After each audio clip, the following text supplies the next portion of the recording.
আসসালামু আলাইকুম। আজকে এসেছি শ্রীপুর বাজারের পূর্ব পাশে একটি পুকুরে মাছ মারার জন্য। আজকে তারিখ 28 অক্টোবর 2025, রোজ মঙ্গলবার।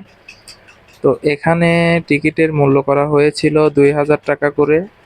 2000 টাকার 3টি ছিপ। তো আমাদের এখানে 15টা টিকিট করা হয়েছে। তো মাছ মারতে মারতে দেখি একটি সুন্দর বাসা। আপনাদের এলাকাতে কি কি নামে ডাকা হয় এটাকে আপনারা সবাই কমেন্ট বক্সে জানাবেন।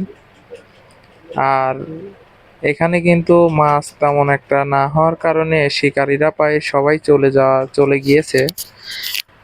15টা টিকিটের মধ্যে আমরা 3টা টিকিটের লোক ছিলাম, আর বাদ বাকি 12টা টিকিটের লোকই চলে গিয়েছে। তা পুকুর মালিক কি হচ্ছে আপনার সাথে প্রতারণা করতে লাগেছিল?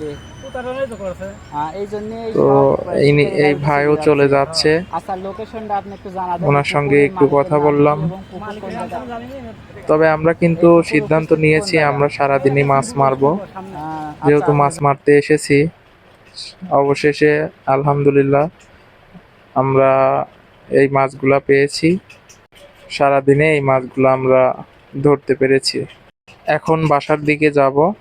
বাসায় গিয়ে মাছগুলা 4টা ভাগে ভাগ করে 4জন শেয়ারে যেগুলো যে যতটুকু পায় ততটুকু সমানভাবে বন্টন করে দিয়ে দিব ইনশাল্লাহ।